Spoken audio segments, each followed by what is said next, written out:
you guys all look like you like comic books, especially the ones I harassed outside, right? Negan, I know you like comic books. What else are you doing at the end of the world? Besides like making Rick's life a living hell, comic books. I'm a big fan of Rick. See, that's Rick's right. and resources. Well, thank you guys for all joining us. This is Comic Books You Should Be Reading. I am Matt. I do a podcast called Hopsgeeknews, where we like to talk about comic books, movies, TV shows. We feature a beer of the week, if that's your thing. If not, we also drink coffee, all that kind of good stuff. There's no pressure. But each and every week, also, I am the assistant editor for comic books on nerdinitiative.com, where we are writing reviews from all your favorite comic books, whether it's DC, Marvel, Image, Boom, IDW. Like, there's so many wicked good comic books out there right now. And Megan, I'm going to let you introduce yourself real quick. What's on? It is. Hi, I am Megan from Vigilante Vibes podcast. We're a non-toxic Marvel podcast. All the fun of the fandom without the racism and all that disgusting stuff. I am also on nerdinitiative.com. We review comic books like my lovely friend here said. And we hope you guys enjoy what we have to say. Thank you guys. Oh my gosh. You guys may know him from things such as Radiant Black, Power Rangers, Nightwing. There's also some really great comic books such as Moon Man, which he also wrote with Kid Cudi, and a lot more. So without further ado, Kyle Higgins. Like the other day was sitting there and I was like, Kyle's gonna be at Richmond. I'm gonna be at Richmond. Kyle, I love your comic books. Would you like to join us? And he was like, who are you, nerd? Like, what do you want? No, really, he was like, dude, I'm in, without a doubt. And so thank you so much for joining us. And hey, man, why don't you go ahead and just talk about all the cool things that you're doing real quick. What comic books you're working on right now? And let the two people that might not know who you are. Sure. My name's Kyle Higgins. I'm predominantly a comic book writer. I run a creative collective studio called Black Market Narrative. We have a little creator-owned superhero universe at Image called the Massiveverse. It's headlined by a book that I write called Radiant Black, which I like to describe as Power Rangers with adult problems. We have a series called Rogue Sun, which is like a supernatural, gothic Batman Beyond with like a... are there kids in the audience? Batman Beyond with a shitty dead dad who like haunts the armor, haunts the suit. The Dead Lucky, which is kind of a cyberpunk book that looks at soldiers returning from war and looking for new wars and meaning in San Francisco. And then No One, which is our big true crime superhero experience. It's a very kind of ambitious project. The thing that we really pride ourselves on is trying to take full advantage of the medium. And I'm a really big believer in immersive storytelling. It's about trying to bring a little bit of magic back into the world for me. And so we really take that responsibility to do not only create our own book, but create our own book at Image, and create our own books at Image that stars superheroes, like very seriously. The best part about it, and then I'll shut up, is that we've designed every book to be standalone. So you only have to read what you like. At the same time, once a year, we do like a 48-page one-shot special where the characters all meet and cross over, and those are additive to every character's like storyline and arc. But again, not totally necessary if you don't want to take that kind of deep dive into the universe. So we're trying to do things a little bit differently, especially in the superhero space. And so far, like it's been a lot of fun. Other than being exhausted all the time, it's very creatively fulfilling. So what's it like for you trying to create more adult themes to kind of put real world problems in these, because it feels very real world versus something like Superman that's like, oh, that's never going to happen, whereas Radiant Black, for example, it's no, this is something that very much I could see happening. Well, I actually probably wouldn't even classify it as adult theme. It's certainly in the spirit of, how do I want to put this? These books, in particular Radiant Black, the way that I look at it is that we are trying to tell superhero stories in a new way that are very contemporary, but are also a love letter to being fans of superheroes. I found comic books through cartoons and movies. You know, Richard Donner's Superman, Tim Burton's Batman the Animated Series, X-Men the Animated Series, like those were my gateways into comic books. It's more about trying to reflect the world outside your window in 2024 than it is kind of anything else. Like, I'm not really interested in writing like super grim, dark, nihilistic stuff. I lived through my 20s. I already wrote all that. Like, I did Batman before this. Like, there's all sorts of grim, dark stuff that I've done. we kind of want to celebrate what superheroes can be and are, and why so many of us respond to them. I think that a lot of times a mistake that writers make is conflating complex and sophisticated with dark and edgy, and those two things are not the same.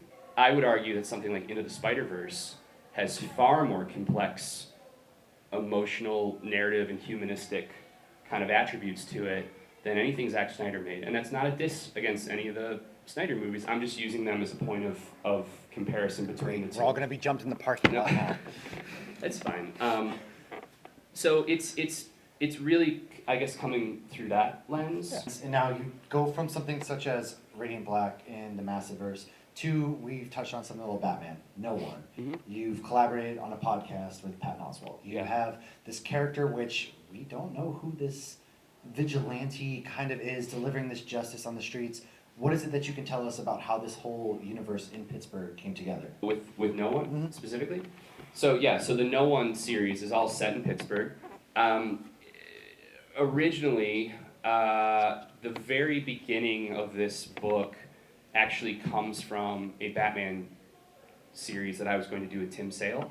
He was a dear friend of mine and one of the most influential Batman artists, I would argue, of a generation. Tim was a very, very unique artist, and we were working on something, and I've said this publicly before, so I guess I can say it here. We were doing a book. Originally, it was called Gordon and Son, and it was about Commissioner Gordon and his serial killer son, James Jr., solving cold case murders together, because Gordon actually thinks these murders may have been committed by James early on in his career, and this is his way of trying to get James to confess, because if he can't help his son or redeem his son, what chance does he have at helping and redeeming Gotham? That's a really reductive kind of boiling it down, but it ended up not happening at DC for a variety of reasons. But over the years, there was something about aspects of the story that stuck with me. And when we built out after Radiant Black and building out, the beginnings of what has become the Massiverse, I quickly kind of realized, those aspects that resonate with me, those are still useful. Like, I can build something new, and it's very, very different from what that book was going to be with Tim. But that's why the first issue is dedicated to Tim Sale. And it's also why we tell the book in, it's not really a 9-panel grid, it's actually the Darwin Cook New Frontier grid, which is 3 page-wide panels, and then you can subdivide within those page-wide panels. What it does is it creates a cadence in the art for me, and because each issue takes place the week that it comes out in, so it's very much in real time, or before we got behind on schedule, it was very much in real time. That cadence of art is a really nice way to explore and accentuate, like, the fact that it takes place over 10 months. So you feel the time more when you keep the structure rigid like that. It's the one series that has the least connective tissue with the other books in the Massiverse, but that's just for right now. Like, there's a very specific story that we're telling. The identity of No One is kind of fundamental to not only the narrative, but also the sensationalized angle that the paper is taking with regards to where they're putting their focus around this, situation and event that's happening in Pittsburgh. So it's at the end of the day, it's as much a contemporary Batman-esque story as well as being a look at kind of that news, entertainment, political cycle, that churn that just consumes us all the time, that I feel like we're always in. Does that answer the question? It does. Well, sorry, I can just ramble. How did you get this podcast started? How did this podcast come in? We only got 2 mics. Who did this? How this podcast? So everybody's got a podcast today, right?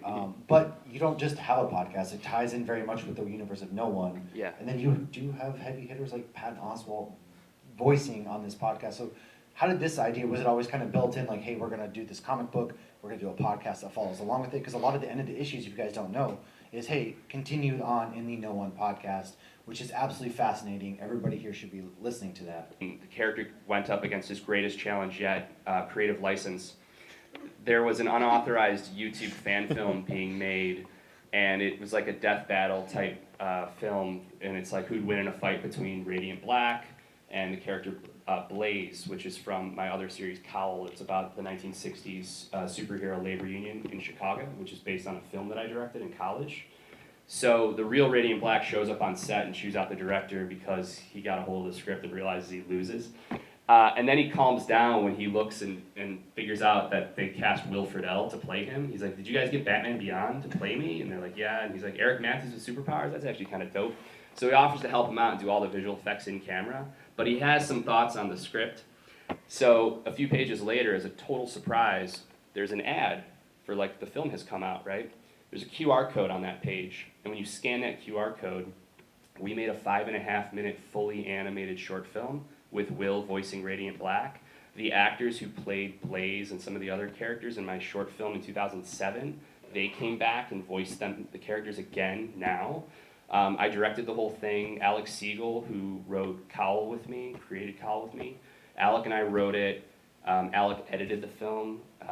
And then Tiger Animation in South Korea did all of the animation work. We brought a storyboard artist on to board it out ourselves as well, and Christopher Carter from Batman Beyond.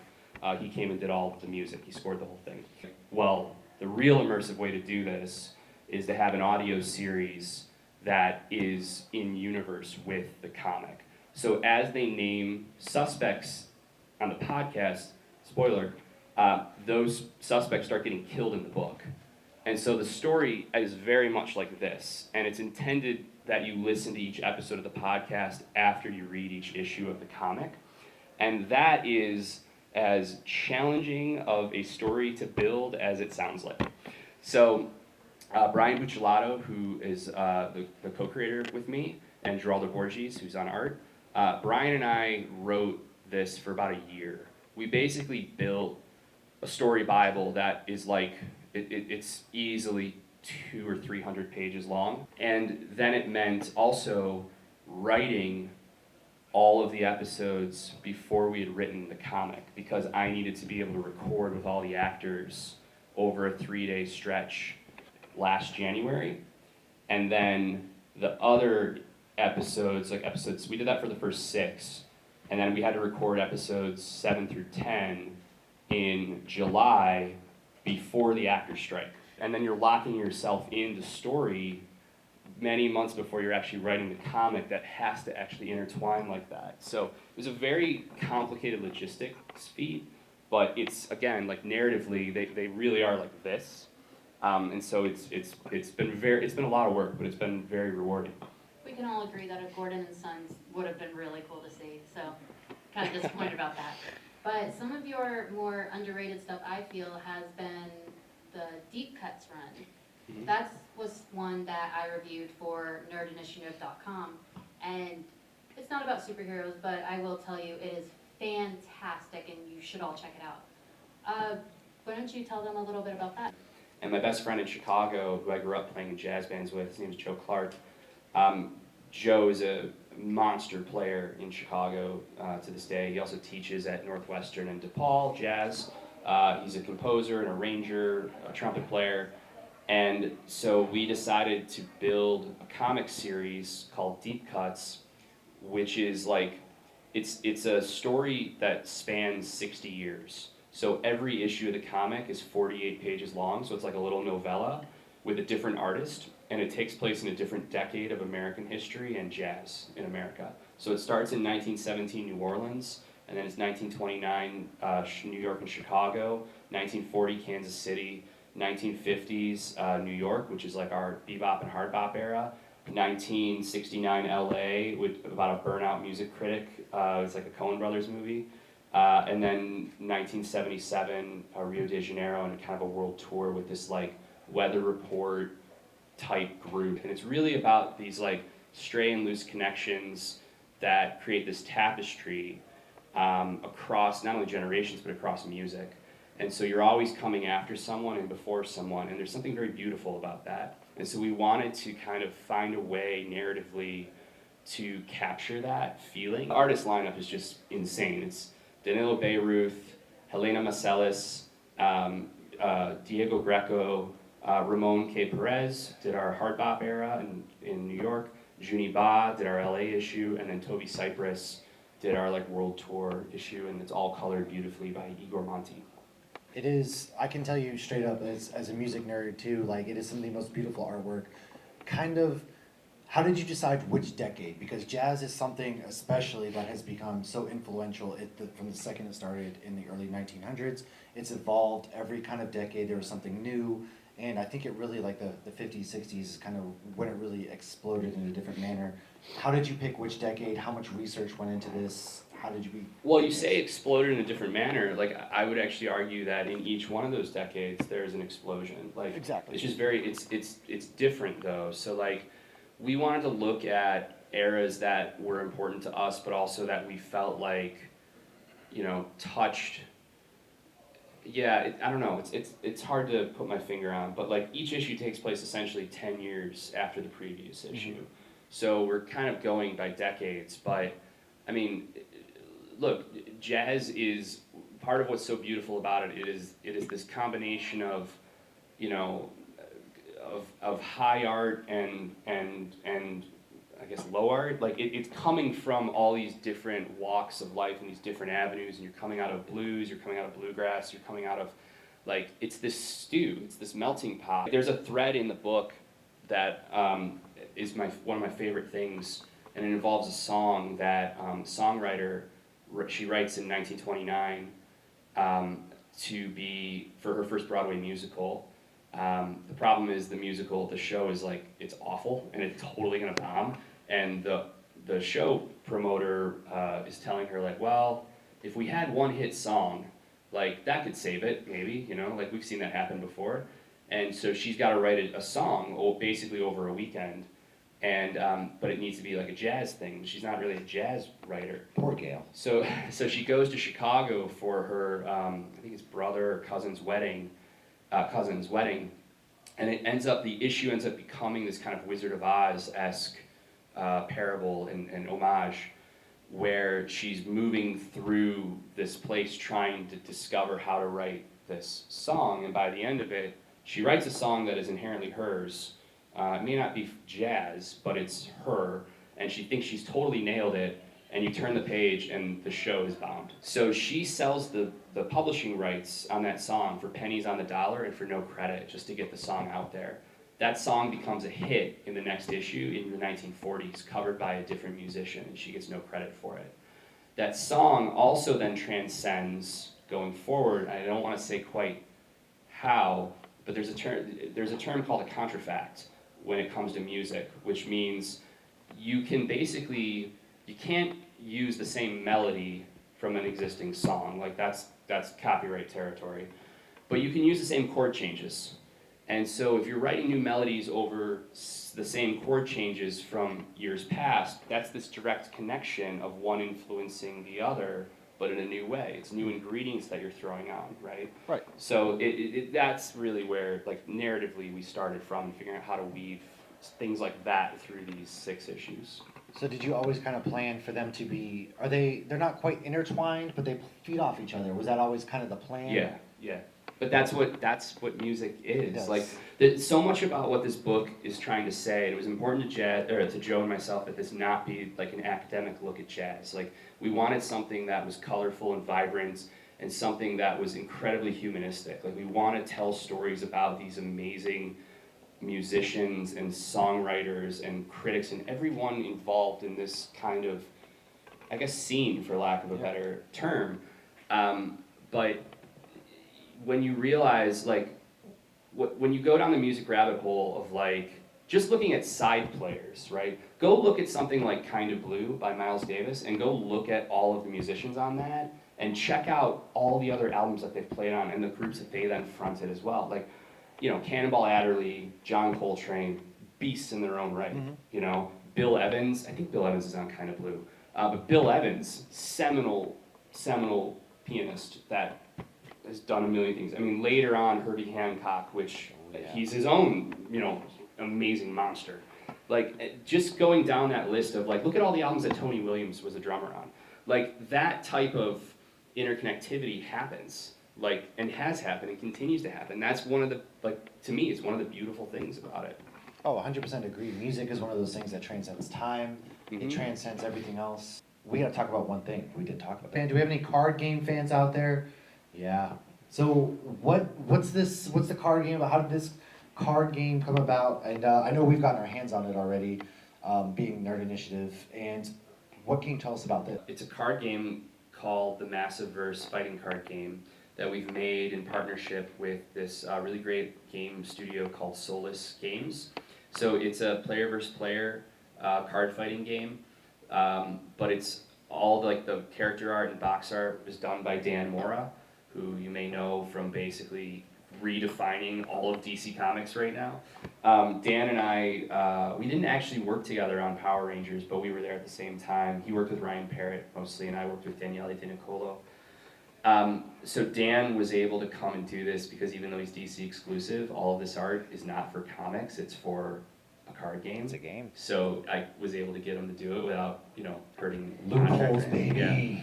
Yeah. But it's something that, like, we love card games. I also love, I love trading cards and things like that. And this isn't really, it's not trading cards, it is, but there's a character art card that comes with each character. So the box set is 8 characters, 4 heroes from the Massiveverse, 4 villains, and it's, like I said, it's going on Kickstarter right now. I don't really know what else to say about it. It's a beautiful game. Michael Basuto aesthetically designed the whole thing, and you can play matches in 5 minutes, 10 minutes with a friend. This also is not a game that's like reskinned from something. Like Pocket Paragons is an existing game engine, but all of this has been kind of really beautifully designed specifically for our Massiveverse characters. So like all of the moves, things like that, are all the action cards you can play, like are very specific to our universe and our cast of characters. I feel like I'm just rambling here. Like, weren't we talking about comics this year? We are originally talking about What else are we? comic books. What else are we reading that isn't mine? We Let's do are that. let's go into some things. So now, how many of you guys know Jeff Johns, Jason Fabok, Brian Hitch? If you've read some of their stuff, April 3rd is going to be known as the Ghost Machine Day. And if you don't know what this is, it was announced last year, October, New York City Comic Con. It was this, basically took the comic book world by storm. Image will be coming out. It's a big creator-owned push. There are so many, like Brad Anderson is on this, so many different kinds of comic book creators, artists. Well, the coolest part about it is that it's a new imprint that Jeff has set up at Image, but all of those creators own a piece of the company. Yes. So that means that they're doing their own creator-owned work there, but everyone's in it together. So it's a really, really cool way to do a new, I guess it's kind of a universe, but it's a new way to build a collective that people haven't done before. And that's the thing that excites me the most about comics right now, is that for as challenging as the market is, we started to see in 2020, like when DC laid a ton of people off, it very much to me felt like kind of like the fall of Rome in some ways, where it's like, you're heading into the dark ages, and that means you better either build a fiefdom or join a fiefdom. And so all of us in our own way have kind of set up our own little operations as indie creators. So James Tynan has Tiny Onion Studios, and they're doing amazing things. Jeff is doing Ghost Machine, I'm doing Black Market Narrative. And it's really like, to me, like the spirit of comics. I heard Grant Morrison describe it once. I can't do a Scottish accent. I'm not going to try. There's a camera. I don't want this to come back to bite me.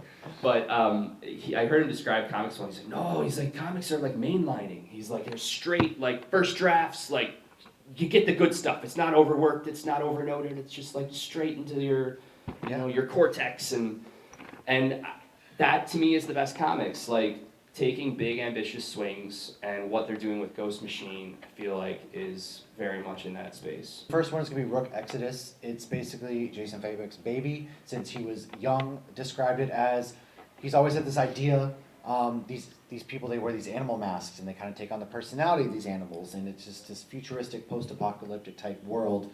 Another one is going to be Geiger, if anybody who's heard of Geiger Ground Zero, that one has been out for a couple years, but Geiger's going to be in this universe. And then Redcoat, which is Simon, who is a British soldier who can't die. And this is his journey through the American history. It's through his eyes. He's very much this big idiot, this big, just like aloof human being that he dies, and next thing he knows, he's waking up somehow, and he's just traveling through American history. And those are kind of the first 3 big books that are kicking off on April 3rd. But as we move from that, Megan, I gotta know, what is it that you're reading? What is the recommendations you have as far as comic books right now? Well, one that I always go back to is Mr. and Mrs. X for Marvel, Rogue and Gambit. I always go back to that. It's when they're on their honeymoon, but are they really, because they're X-Men? There's always something going on. They never get a break. But a new one that I read recently is a brand new one, issue number 1. It's called Mid-State. It's a Comixology original, a psychological thriller, and it had me hooked in the first panel. I don't want to give it too much away, but like it messes with your mind in the best way possible. So I would really recommend looking into that. And I'm not even a psychological thriller kind of person. That was my first one, and I loved it.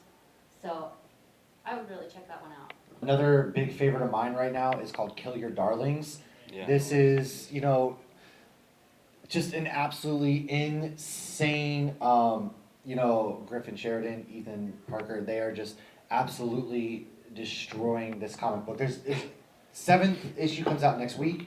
It's going to be 8-issue run. After that, who knows what happens, right? But it's this very much like fantasy. She's this girl, Rose, who has this traumatic past, and she doesn't know quite what's going on. She's this imaginary world. I don't want to say too much, but it's imaginary, but it's also real, and there's this evil that is coming, bleeding between the imaginary world that they're going to go to. There's also this little tiny elephant that is absolutely the best character alive in this, and I don't want to spoil too much from that, but Kill Your Darlings is one of like my favorite. The artwork in it's very bloody, very gruesome. I wouldn't recommend your kids reading it, but again, the writing is amazing. The artwork is all just beautiful, beautiful, beautiful. Definitely check that out. Like I said, 8 issues. The 7th issue comes out next week. It's not too late. I know the trade's going to be coming out not long after that. Speaking of trades, there's another one I read very recently from Chris Condon and Jacob Phillips called The Enfield Gang Massacre. Yeah. If there's any Western fans out there, that is one that I've been reading. I know a lot of these are Image. I promise you, they're not all Image comics. I don't live for Image, but Hold on, but let's be real. It's the best publisher. they're kicking ass right now. They are very much kicking ass right now. No, they're the best publisher. Yes. From purely from a creator perspective, it's the best deal not only in comics but in entertainment. And when you hear about creator-owned comics, Image is truly the only place where the creators actually own everything they create. Yeah. No other publisher that claims they're creator-owned does that. And you're reading the big ones, and everyone's got a piece of the pie, but Image is straight up one of those. And the Enfield Gang is about this gang. They're framed for murder, whether they did it or not. It's just another 6-issue series that has to tie in with This Texas Blood. Very, very highly recommend that. Megan, you also did another one recently. That's why I picked up my microphone so I didn't forget. So, if there's any Teenage Mutant Ninja Turtle fans in here, you can't really go into a room and not meet one. So, The Last Ronin, I slept on this series. I was an idiot, don't be me. It's basically grown-up Ninja Turtles, same ones you like, but grown-up, dark, they're going through some shit. So, they just released The Last Ronin 2, Pre-Evolution. It's a really long name. It's fantastic. It's the first issue, and it very much carries the same energy as The Last Ronin. And I believe it's IDW Publishing. It is, yeah. Sorry, Image. It's all right. It's a licensed book. It's a license. So, yeah, if you're a Teenage Mutant Ninja Turtle, this is a comic I definitely think you should get into. It's not the same Cowabunga dude vibe. It's like the turtles you grew up with, and you grew up with them, and now you're seeing them going through their darkest times. Is it like The Dark Knight Returns for turtles? No, it's better. Better than The Dark Knight Returns? That's like my first big Batman that I've ever gotten into. I said the wrong That's- thing around the wrong person, apparently. I'm gonna hear about this later. There's some wrestlers downstairs. We're gonna start putting people through tables. No. But yes, it just released about the first one 2 weeks ago, so still have time to jump in. It's really, really, really good. And even if you don't pick up issue number 1, there's never a bad place to start in comic books either. Most people that you talk to, they jumped in X-Men like 300. They just picked up a comic book, and the beauty of it is you can work your way back. You can work your way forwards. If you do like Batman, speaking of Dark Knight Returns, Christian Ward just recently came out with a massive 3-issue run of Batman City of Madness. It's basically like if you read Batman while on shrooms. It's the most trippiest. There is a Gotham underneath Gotham. The Court of Owls, made famous by Greg Capullo, Scott Snyder, they are back. Batman and Court of Owls kind of have to work together in this issue, and they may have cloned and created their own version of Batman. But kind of the last, before we give away these comic books that we did promise as you walked in, is the Schlub. And I cannot say enough good things. Another spoofy superhero kind of story, again from Image. Ryan Stegman, you know him from his work on like Venom. Recently announced as of yesterday, he's going to be doing some work with Jed McKay on X-Men. Kenny Porter, you know his work with Superboy. And then Tyrell Cannon, who the artwork in this is probably the highlight for me. I can't say enough. The amount of detail that Tyrell puts in the Easter eggs and just the amount of love and attention that he puts in this. It's about Roger, who's a dentist. The world is kind of against Roger, or at least he thinks so. He's divorced, and then we get this superhero that comes to Earth, Cyrus. They kind of swap bodies. So it's like if Jamie Lee Curtis and Lindsay Lohan had superpowers, and it's Freaky Friday, except for there's a little bit more to it. There's a big super bad named Worm, and it's 6 issues again, so you don't even have to do a lot of reading. It's a beautiful, quick 6-issue run. April 23rd is when the trade comes out, if you want to wait for the trade. Go ahead and pick that up. But man, I can't say enough about that comic book. I will tell you one more from Marvel, since we left Marvel off the table. Go read Thunderbolts from Jackson Lansing and Colin Kelly. That is a 4-issue run, getting ready to wrap up. Those dudes are getting ready to do some crazy thing. Magma Comics is another creator-owned comic book company that's about to come out. They're about to be doing work on the principles of necromancy, which is like this dark, twisted, they're trying to create death. They're playing with a lot of death. Darkness, death. That's kind of the core of this comic book. Yeah, I've got one actually. That sounds great, by the way. Very happy for those guys. Known them for a long time. The Hive Mind. Yes. The one that I am very much looking forward to is Tony Fleece and Trish Forstner's new series, Feral. It's a follow-up to their incredible book, Stray Dogs. Does anyone know about Stray Dogs here? Yeah? Stray Dogs is like the best idea I've ever heard. I liked it so much, like I actually walked it into Image. And Tony pitched it to me at a party in New York Comic Con one year. It looks at a dog who's a little Papillon as she is brought to kind of this like dog oasis, which is a little house or a big house in the country, and there's all these dogs around. And the way memory works for dogs in the book is that, you know, like sit, stay, like things that are like very ingrained, like they remember forever, but like what happened 10 minutes ago, like they lose that pretty quick. And so she's in this new place, and the dogs are showing her around, and the dogs all talk amongst themselves, right? The humans can't hear them, but the dogs all talk. And this is where, you know, we run around and we play, and this is where we eat, and that's the master's room. We don't go in there, and this is this dog, and over here and everything. So she finally settles in, and at the end of the first issue, the new master gives her this little scarf to like curl up in, and it's a scarf that came with her. And as she smells it, she has this sense memory, and what she remembers and realizes is that this guy actually killed her person and took her. And all these dogs that are here are all trophies from people he's killed. And now the dogs, she has to convince the dogs of what they don't remember so that they can all get away, basically. And it's like the coolest, like, I know that sounds really dark, it's really not that dark, but it's all drawn in this, like I said, this Don Bluth 80s style, and this book was just a monster hit. Monster hit. And so they're following it up now with a series that looks at cats called Feral, and the first issue is awesome, so definitely be on the lookout for it. We do have one quick plug. We are going to be doing a Batman History of Batman tomorrow night at 7:45 in E25 actually, is we're going to be at tomorrow night there. Without further ado, Megan has 3 numbers picked to give away some comic books. 13. 13's gone too. Oh my god. Okay, guys. What about number 8? But number That's 8. my favorite number. Are you 8? We got 1. There we go. Comic books here. Thank you guys. There's candy, and if on our way out, can we get a quick selfie with everybody here? Is that something we could do?